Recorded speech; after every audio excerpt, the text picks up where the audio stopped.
Guys, जैसा कि हमने पिछले वीडियो में हमारे देखा था कि हम 2024 माइक्रोबायोलॉजी बीएमएलटी का old year question paper solve कर रहे थे, जिसमें से हम हमारे वेरी शॉर्ट क्वेश्चन सॉल्व कर चुके थे। अब हम आते हैं हमारे शॉर्ट क्वेश्चन पे, जिसमें से जो वेरी शॉर्ट क्वेश्चंस होते हैं वो उनमें से जो ऊपर क्वेश्चन होता है वो होता है 2 मार्क्स का, एंड जो शॉर्ट क्वेश्चन होते हैं ये एक क्वेश्चन होता है हमारा 10 मार्क्स का, जिसमें से हमें 5 क्वेश्चन आते हैं। चलिए अब हम आते हैं हमारे शॉर्ट क्वेश्चन के फर्स्ट क्वेश्चन पे। Different between bacteria and virus. इसमें हमसे पूछा गया है कि हमें बैक्टीरिया और वायरस के बीच में अंतर लिखना है, मतलब डिटेल में लिखना है। चलिए हम स्टार्ट करते हैं। इसमें से हमारा पहला अंतर है बैक्टीरिया का। जो बैक्टीरिया होता है उसकी हम आकृति और आकार देखते हैं। ये बैक्टीरिया एक कोशिकीय सूक्ष्मजीव होते हैं, जिनमें एक पूर्ण कोशिका संरचना होती है, कभी कभी कोशिका भित्ति भी होती है इनकी। इनका आकार 0.2 से 10 माइक्रोमीटर का होता है और इनमें डीएनए और आरएनए भी होता है। अब हम बात करते हैं वायरस की संरचना के बारे में, जिसमें से वायरस होता है एक अकोशिकीय कण, जीवित कोशिका के बिना जीवित नहीं रह सकता है, अर्थात इसको जीवित रहने के लिए एक कोशिका की जरूरत रहती है। ये अपने आप में जीवित नहीं रह सकता, या अपने आप में रहकर ये कुछ भी नहीं कर सकता, ना अपनी वृद्धि कर सकता है, ना प्रजनन, कुछ भी नहीं कर सकता है। और रही बात आकार की, तो जो वायरस होते हैं वो बैक्टीरिया से छोटे होते हैं। बैक्टीरिया हमारे माइक्रोमीटर के होते हैं और ये वायरस हमारे नैनोमीटर में होते हैं, जिसमें से 20 से 400 नैनोमीटर का होता है वायरस।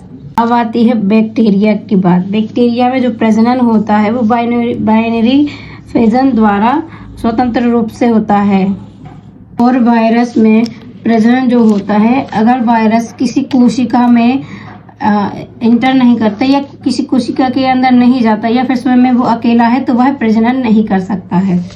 अब हम आते हैं बैक्टीरिया के जीवित या निर्जीव की बात पर, जिसमें से जो बैक्टीरिया होते हैं वो जीवित होते हैं और पोषण करते हैं और वृद्धि भी करते हैं। अब हम आते हैं वायरस पर, जिसमें से वायरस को सजीव और निर्जीव की कड़ी कहा जाता है। अगर वायरस किसी सजीव में है तो वह सजीव की तरह कार्य करेगा, और अगर निर्जीव में है तो वह एक निर्जीव की तरह निस्वस्थ पड़ा रहेगा।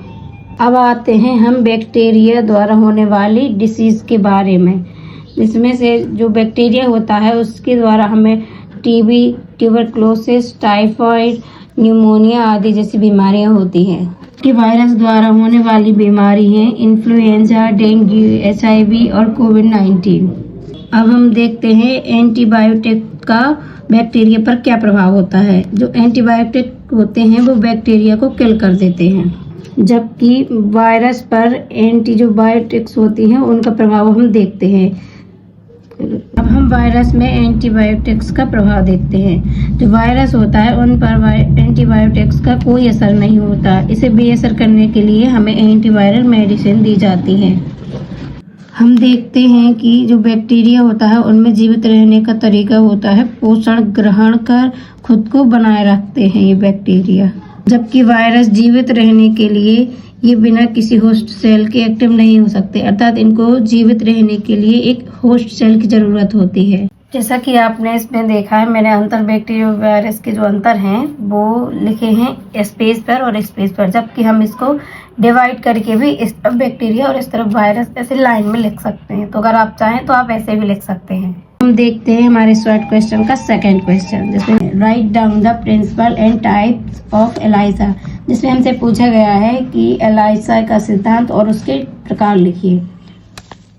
एलाइजा का सिद्धांत। एलाइजा का फुल फॉर्म हम देखते हैं, जैसे एंजाइम लिंक्ड इम्यूनोसर्वेंट ऐसे होता है। यह एक इम्यूनोलॉजिकल टेक्निक है जो एंटीजन और एंटीबॉडी की विशेष इंटरेक्शन पर आधारित होता है। इसमें एक एंजाइम लिंक्ड एंटीबॉडी का उपयोग किया जाता है जो एंटीजन से बंधने के बाद रंगीन प्रतिक्रिया की तीव्रता उत्पन्न करता है। अब हम देखते हैं हमारे एलाइजा के प्रकार। इसमें से हमारा फर्स्ट टाइप है डायरेक्ट एलाइजा। इसमें प्राथमिक एंटीबॉडी ही एंजाइम से जुड़ी होती है जो सीधे एंटीजन से जुड़ती है। यह विधि तेज होती है लेकिन संवेदनशील कम होती है। अब हम देखते हैं सेकेंड टाइप, इनडायरेक्ट एलाइजा। इसमें एक प्राथमिक एंटीबॉडी और फिर एक द्वितीयक एंटीबॉडी का उपयोग होता है जो एंजाइम से जुड़ी होती है। यह विधि अधिक सेंसिटिव और विशिष्ट होती है। थर्ड टाइप है हमारा सैंडविच एलाइजा। इसमें एक कैप्चर एंटीबॉडी प्लेट पर पहले जुड़ी होती है जो एंटीजन को पकड़ती है। फोर्थ टाइप है कॉम्पिटिटिव एलाइजा। इसमें एंटीजन और सैंपल पर मौजूद एंटीजन आपस में प्रतिस्पर्धा करते हैं और एंटीबॉडी से जुड़ने के लिए। अब हम आते हैं हमारे थर्ड क्वेश्चन पे, laboratory diagnosis of hepatitis B virus, जिसमें हमसे पूछा गया है कि हेपेटाइटिस बी वायरस का लेबोरेटरी में कैसे डायग्नोसिस किया जाता है। अब देखते हैं हेपेटाइटिस बी वायरस HBV जिसे कहते हैं शॉर्ट में, कि लेबोरेटरी डायग्नोसिस के लिए विभिन्न प्रकार की टेस्टिंग विधियां उपयोग की जाती हैं, जिसमें वायरस की उपस्थिति, संक्रमण की स्थिति, रोगों की प्रतिरक्षा प्रतिक्रिया का मूल्यांकन किया जाता है। अब देखते हैं हमारा फर्स्ट टेस्ट क्या होता है, सेरोलॉजिकल टेस्ट। ये डायग्नोस वायरस की सतही एंटीजन, एंटीबॉडी और अन्य संकेतकों की पहचान करने में सहायक होते हैं। HBsAg hepatitis B surface antigen संक्रमण की पुष्टि करता है। यदि यह 6 माह से अधिक समय तक मौजूद रहता है तो यह क्रोनिक इन्फेक्शन को दर्शाता है। anti-HSB hepatitis B surface antibody, यदि यह एंटीबॉडी मौजूद है तो व्यक्ति को प्रतिरक्षा प्राप्त हो चुकी है टीकाकरण या पूर्व संक्रमण के द्वारा। HBeAg हेपेटाइटिस बी एंटीबॉडी सक्रिय संक्रमण और उच्च संक्रमणता को इंगित करता है। अब देखते हैं हमारा सेकेंड टेस्ट, मॉलिक्यूलर टेस्ट। ये टेस्ट HBV के DNA को पहचानने और वायरल लोड निर्धारित करने के लिए किए जाते हैं। HBV DNA PCR test virus के जेनेटिक मटेरियल की उपस्थिति को दर्शाता है, संक्रमण की गंभीरता और उपचार की आवश्यकता को निर्धारित करने में सहायक है। अब देखते हैं हमारा थर्ड टेस्ट है LFTS, लिवर फंक्शन टेस्ट, जिसमें से हमारा होता है ALT, AST। लिवर डैमेज की जांच करने के लिए ये टेस्ट किए जाते हैं।